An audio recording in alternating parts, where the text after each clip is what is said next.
What is up, guys? We got to talk about what's happening with Brookfield Properties because these guys are not your average Joe on the block. We're talking about hundreds of millions of dollars, billions of dollars under management with these guys. And Brookfield Properties famous for malls and office properties, and we all know what's going on right now. Office properties are pretty bad, and the S&P 500 is thinking about downgrading Brookfield Property Partners to junk status, citing massive amounts of debt. This isn't something to just brush aside because this isn't like a small real estate company. We're talking about one of the more famous ones. This is the one where they own billions of dollars worth of real estate everywhere in the US.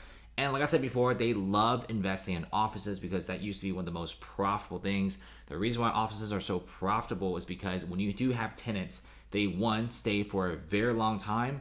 Two, usually people who get these really expensive office leases are usually big companies who are willing to spend big and stay longer. And lastly, it's not like residential. You only have a few tenants to look after, and it's not like you have to make a bathroom in every single room. So offices are extremely profitable, but now offices are by far one of the worst things to buy. So S&P Global Ratings, they're about to put them on junk status. Brookfield Property Partners are on negative watch. The rating agency may be downgrading pretty much to a really, really terrible company. They say the company owns too much debt, and not only is there too much debt, but the assets and properties that Brookfield owns are not up to par. Now, it's one thing if Brookfield owns a lot of residential properties. Those things are actually doing pretty well recently.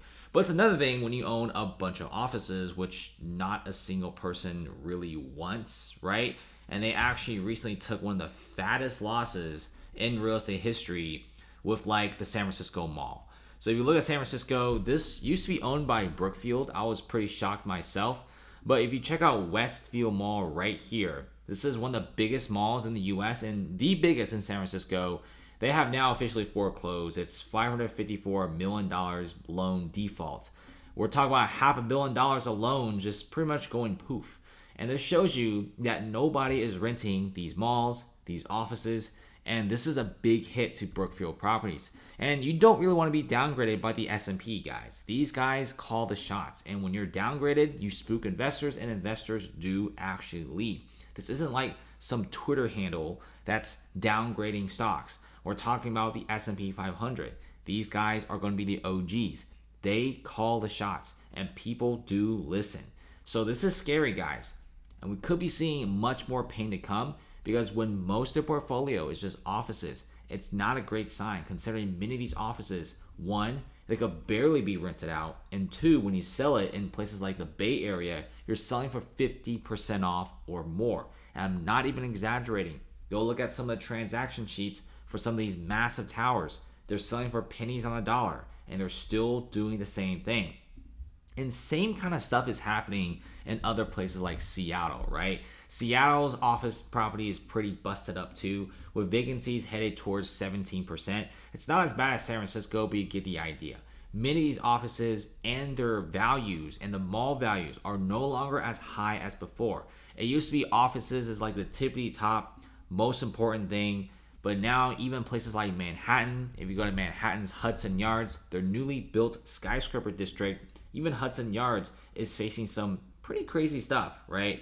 Go to Hudson Yards, you see all these really nice high-end skyscrapers like in this area, but guess what? There's barely anybody wanting to rent them, and it's for good reason because a lot of these buildings, they just can't find tenants, and many tenants are just simply moving online. Sure, they look absolutely fantastic. Look at how big and blue and beautiful these buildings look, but when you can't find tenants, they're just massive money pits where you just burn money.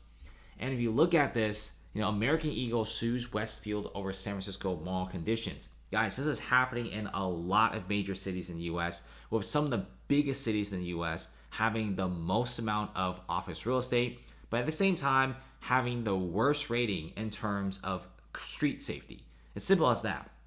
We're seeing more Americans flocking to smaller cities, right? Cities under 500,000 population are actually exploding in numbers. We're seeing super big cities like San Francisco, Los Angeles, Seattle are facing some sort of population decline, whether it's in certain neighborhoods or the whole entire city itself. And like I said before, there's a massive warning signal in the US commercial office market. It hasn't stopped flashing. And Warren Buffett has warned about this once, and same has Charlie Munger, the boys behind Berkshire Hathaway. They pretty much said that they refused to invest in small regional banks because small regional banks have an insane leverage into the commercial real estate sector. They have so much money into them, okay? They have so many of their chips and cards in the commercial real estate market that even when the OG investors out there are refusing to invest in them. And that shows you something. And also nowadays, why would anybody buy commercial real estate? Why would anyone, buy the stuff? Let's say if Brookfield Properties wants to sell a massive building for $300 million, $500 million, what do you want to call it? Why would anyone want to buy that office when you could easily put that money into bonds, something super safe? Even the legendary Bill Ackman is now covering his bet against treasuries, says there's too much risk in the world to bet against bonds. And even as a small real estate investor like you and me, right? Let me give you guys an example. Let's say you want to buy an office or a condo for $500,000, right? Let's say you have $500,000 in a bank, you could buy something like this, or if you want to do $500,000 as a 20% down for office building, people are saying, why not just put 20%, of that down payment they're gonna put down, just put it on like Robinhood, right? If you have $500,000 in the Robinhood Gold Cash Management, 4.9% per year, which equates to around $2,200, per month? That's an insane number. Okay, if you buy a property now for $500,000, chances are you probably can't even generate over $2,000. I'm being for real here. Right? It's gonna be very difficult with the super high fees in the HOA, super high fees and property tax. Home insurance, especially in Florida, is at an all-time high. So this is why we're seeing many people just simply not buying these very expensive assets. And I said before, when there's high rates, less people buy stocks, less people buy real estate, and super less people are willing to invest in very scary assets right now, like commercial real estate. Sure, there's a few bold people out there, but these few people, they have balls. I'm gonna give them that to invest in commercial real estate and malls right now. You can get them at super cheap prices. Those deals are easily negotiable, and the buyer usually has the massive upper hand. But I said before, you don't really want to risk it. I'm not risking it, especially real estate foreclosures on the rise nationwide. Florida, California, Texas, all in the lead. This is all very scary stuff that you as an investor, and if you're going to be buying a property, especially in the commercial sector, just be careful, right?